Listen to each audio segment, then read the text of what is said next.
से मात्र 52 उंगल का शरीर धारण करके प्रकट हुए हैं। कहिए वामन भगवान की जय। 52 रूप में भगवान पधारे हैं।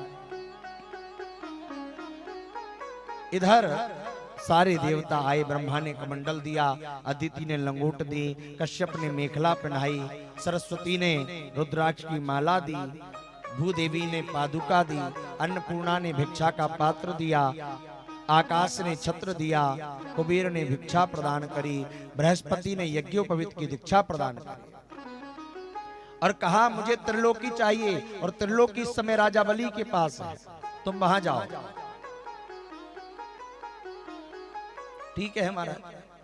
और वामन भगवान चल दिए। कहां? राजा बलि के द्वार पर।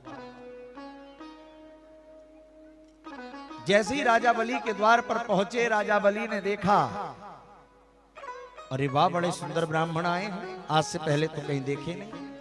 जाकर स्वागत किया। स्वागतम ते नमस्तुभ्यम ब्रह्मण किम करवामते। हे ब्राह्मण देवता आप पधारे, मैं धन्य हो गया। वामन भगवान बोले देखो राजा बलि, हम तो जा रहे थे, सोचा तुमसे मिलने। तुम्हारा बड़ा नाम सुना है, तुम्हारे दादा परिदादाओं का नाम सुना है। यतो जातो हिरण्याक्ष चरण्यक इमाम महिम।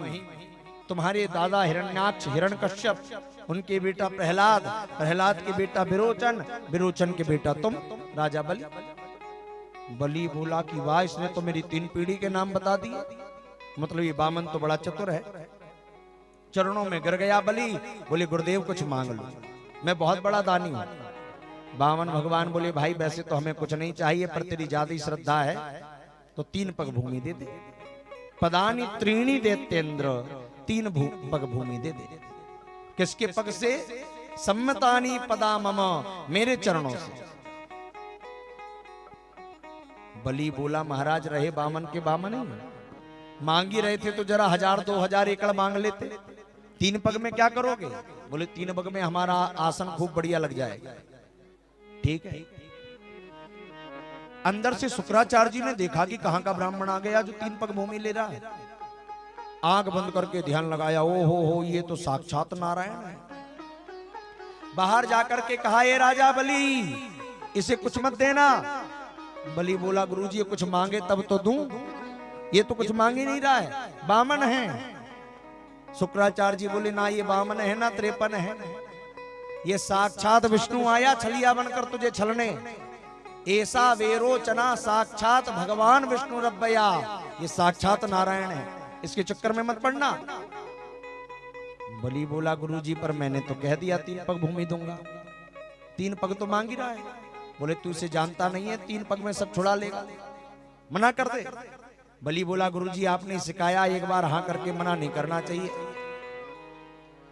शुक्राचार्य जी बोले कुछ जगह पर मना कर देना चाहिए, कर दे मना।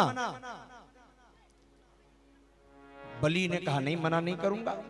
शुक्राचार्य जी रुष्ट होकर चले गए। वामन भगवान बोले देखो भाई गुरु चेला लड़ो मत, देना हो दान तो दो, नहीं तो अपने राम ही चले। बलि बोला नहीं नहीं महाराज मैं अभी दान देता हूं, चलिए आपको जहां से नापना है नाप लो। वामन भगवान बोले ऐसे नहीं, पहले संकल्प कर। संकल्प के लिए जल लिया तो जल के पात्र में शुक्राचार्य जी कीड़ा बनकर बैठ गए कि जैसा भी मेरा चेला है। बाहर देख रहे थे क्या चल रहा है, जल निकला नहीं। भगवान ने अपने आसन की एक कोसा निकाली और कोसा निकालकर जैसे ही चलाई कि महाराज शुक्राचार्य जी एक आंख से देख रहे थे बाहर क्या चल रहा है, तो एक लाइट गोविंदाय नमो नमः हो गई, निकल करके भागे। वामन भगवान ने संकल्प किया और जैसे ही संकल्प पूरा हुआ, वामन भगवान बोले कहां से नापूं? बलि बोला कहीं से भी नाप लो, सब भूमि मेरी है। वामन भगवान बोले पूरी दुनिया कहती है सब भूमि गोपाल की, और तू गोपाल से कह रहा है सब भूमि मेरी। चल तुझे बताता हूं किसकी भूमि है। जो भगवान वामन बनकर आए थे वो विराट बन गए महाराज। पद पाताल शीश अजगामा, न सिर दिखे न पैर दिखे महाराज।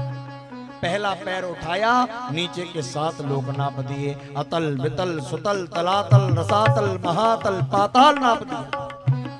ऊपर का चरण उठाया तो भू भुवा स्वाहा महा जना तप सत्य लोक नाप दिया। सत्यलोक में भगवान का चरण पहुंचा, उनके चरणों से एक धार निकल गई, जिसे ब्रह्मा जी ने कमंडल में रख लिया, जिसका नाम पड़ा गंगा। चरणों से निकली गंगा प्यारी। भगवान वामन बोले, बता बलि अब तीसरा चरण कहां रखूं?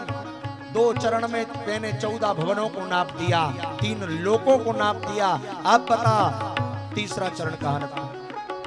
अब राजा बलि घबरा गया, सब नप गया, कुछ बचा ही नहीं, मेरा तो वचन गलत हो जाएगा, अब मैं क्या करूं?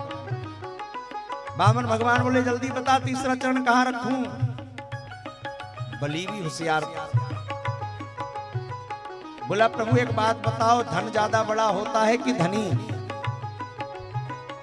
बोले, धन क्यों बड़ा होगा, धनी ज्यादा बड़ा होता है। बोले, अभी जो आपने नापा है ये मेरा धन था, धनी तो आपके सामने सुरक्षित खड़ा है। एक काम करो प्रभु, एक चरण पाताल गयो, एक गयो आकाश, और तीजो चरण मेरे सिर पर रखो तो हो जाए मेरो कल्याण। अब मेरे सिर पर तीसरा चरण रखो। और भगवान ने राजा बलि के शीश पर चरण रखा है। प्रसन्न होकर भगवान बोले, बलि मांग, तू क्या मांगना चाहता है? राजा बलि बोला, महाराज लोग आपके चरणों को पाने के लिए दिन रात भटकते हैं और मुझे आपका चरण मिल गया, अब क्या चाहिए? वामन भगवान बोले, फिर भी कुछ मांग। कुछ नहीं मांगा तो वामन भगवान ने सुतल लोक का राज्य दे दिया कि आने वाले समय में तू इंद्र बनेगा। बलि बोला, महाराज अगर मैं सुतल लोक का राजा तो आप मेरे द्वारपाल बना। भगवान बोले, हम तुझे छलने आए तो तूने हमें छल लिया। द्वारपाल बनाकर ले गया। फिर बेचारी लक्ष्मी जी को पता चला तो आई राखी लेके, एन बद्धो बलि राजा दानवेंद्रो महाबला। बलि को राखी बांधी और फिर संकल्प करा के भगवान को ले गई। बलि बोला, ऐसे काम नहीं चलेगा, दोनों ने छल लिया, अब तो बंटवारा होगा, तो 8 महीने तुम्हारे, 4 महीने हमारे। हम लोग कहते ना, देव सो गए, देव सो गए। अरे देव सो जाएंगे तो हमारा होगा क्या? भगवान सोते नहीं, 4 महीना ड्यूटी बजाने जाते हैं सुतल लोक में राजा बलि के यहाँ, और 4 महीने के बाद फिर आ जाते हैं। बलि का उद्धार करके भगवान ने एक बार मत्स्य अवतार लेकर के और सत्यव्रत राजा का उद्धार किया। अब आता है 9वां स्कंद, इसमें है 24 अध्याय।